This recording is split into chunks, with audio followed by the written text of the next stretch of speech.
Hi అండి. ఈరోజు పాల తాలికలు ఎలా చేయాలో చూద్దాం. ఒక గిన్నెలోకి ఫుల్ ఫ్యాట్ మిల్క్ తీసుకొని కొంచెం వాటర్ కలిపి ఒక పొంగు వచ్చేంత వరకు కాగనివ్వాలి.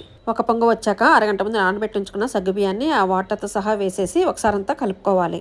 సగ్గుబియ్యం ఉడుకుతున్నప్పుడు మీకు బెల్లం వేసినప్పుడు పాలు విరగకుండా కొంచెం సోడా వేసి ఒకసారి అంతా కలిపి సగ్గుబియ్యం ఉడకనివ్వాలి.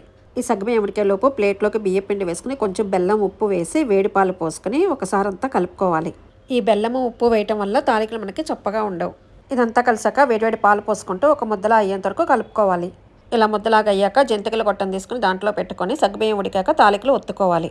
ఇలా ఒకసారి ఒత్తాక ఇవి పాలలో ఉడికి పైకి తేలాక రెండోసారి ఒత్తుకోవాలి.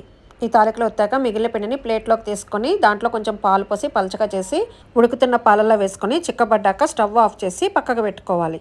ఒక గిన్నెలోకి బెల్లం కొంచెం నీళ్లు పోసి కరిగి చిక్కపడి తీగపాకం వచ్చాక స్టవ్ ఆఫ్ చేసేసి పాలల్లో కలుపుకొని గరిటతో ఒకసారి అంతా తిప్పి ఇలాచీ పౌడర్ వేసి వినాయకుడికి నైవేద్యంగా పెట్టడమే.